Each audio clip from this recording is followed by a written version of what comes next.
You are no more servants, you are a child of God.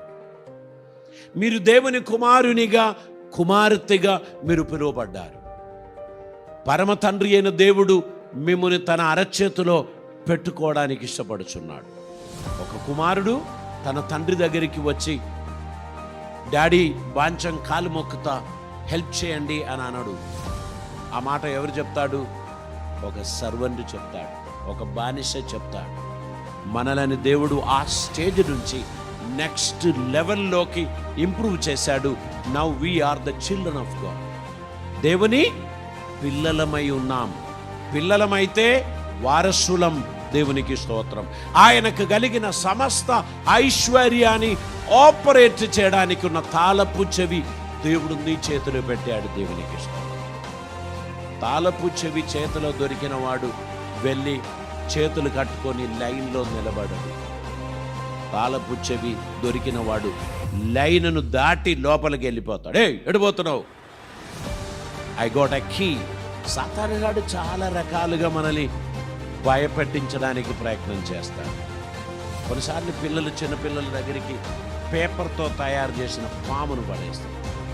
దాన్ని చూసి పిల్లలు చాలా భయపడి అరుస్తూ కేకలు వేస్తూ ఉంటారు.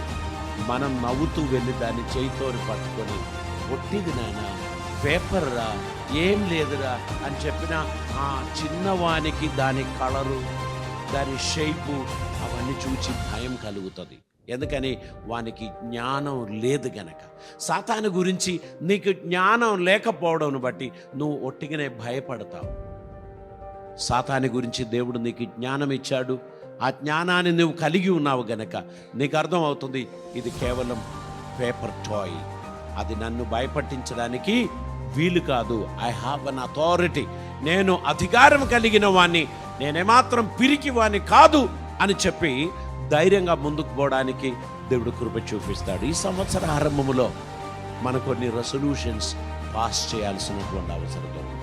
దేవునితో కూడా నడవడానికి ఉన్నటువంటి ఒక నిర్ణయం, దేవుని వాక్యం చదవడానికి ఉన్నటువంటి ఒక నిర్ణయం, ప్రార్థనకు ఎక్కువ ఇంపార్టెన్స్ ఇచ్చుచున్నటువంటి ఒక నిర్ణయం, ప్రేయర్ లైన్లో నేను సజీవంగా ఉండి యాక్టివ్గా ప్రార్థన చేస్తాను అనేటువంటి ఒక నిర్ణయం, దేవుని ఆరాధనలు ఒక్కటి కూడా నిర్లక్ష్యం చేయకుండా దేవుని మందిరానికి వెళ్తాను అనేటువంటి ఒక నిర్ణయం.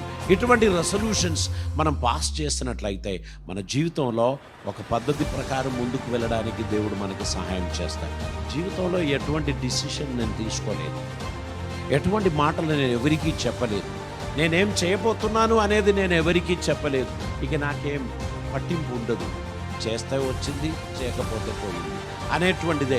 కొంతమంది పిల్లలు చెప్తారు, ఈసారి నేను 100/100 తీసుకోవడానికే నేను చదువుతున్నాను. ఆ వ్యక్తిలో ఆ పట్టుదల ఉంటుంది. 97 వస్తే కూడా కాంప్రమైజ్ కాడు. 97 ఎట్లొచ్చింది నాకు? 3 మార్క్ ఎక్కడికి పోయింది? నేను చదివానే, నేను రాశానే, ఆ 3 మార్కులు ఎవరు దొంగలించారు అని గొడవ చేస్తారు. 60 దొరికినోడు 97 దొరికినా నీకు తృప్తి లేదు అని చెప్పి ఎగతాళి చేయడానికి ప్రయత్నం చేస్తే ఈ వ్యక్తి కాంప్రమైజ్ కాడు. ఐ నో ఎవ్రీ ఆన్సర్,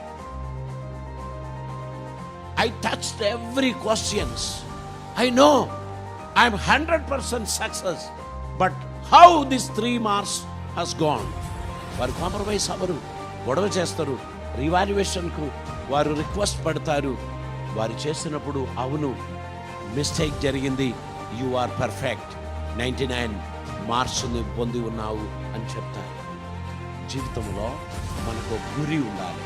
గురి లేనోడు గాలికి ఎగిరే పతంగిలాగా ఉంటాడు, తెగిపోయిన పతంగిలాగా ఉంటుంది. అది ఎక్కడికైనా పోతుంది, గాలి ఎటు కొట్టినా అది ఎటైనా పోతుంది.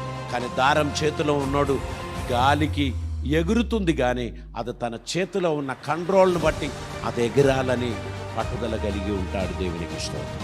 నీ విశ్వాసం, నీ ప్రార్థన పట్టుదల కలిగినట్లయితే 23లో దేవుడు కొన్ని అద్భుతాలు నీ కుటుంబంలో చేయబోచున్నాడు. నీవు దేవుని సన్నిధిలో పట్టుదల కలిగి నడవడానికి నిర్ణయిస్తే లాస్ట్ ఇయర్లో జరిగిన అపజయాలు ఇక నువ్వు చూడవు. దేవునికి స్తోత్రం. దేవుడు నీ స్థితి మారుస్తాడు, దేవుడు నిన్ను ఆశీర్వదిస్తాడు. నేను ఎలాగైనా పోతే సరిపోతుంది, ఎక్కడికైనా పోతే సరిపోతుంది, ఏమైనా కానీ అని అనుకుంటే నువ్వు గాలికి కొట్టుకుపోయి అలలకు కొట్టుకుపోయే వ్యక్తిలాగా నువ్వు ఉంటావు. అలా మనం ఉండడానికి వీల్లేదు. మనకు గురి ఉంది. గురి వద్దకు పరిగెత్తుచున్న మనం గమ్యం చేరడానికి దేవుని కృపపై ఆశ్రయం ఉంచాలి. సూపర్ న్యాచురలీ దేవునితో కనెక్ట్ చేయబడవలసినటువంటి అవసరత ఉంది. దేవునికి స్తోత్రం.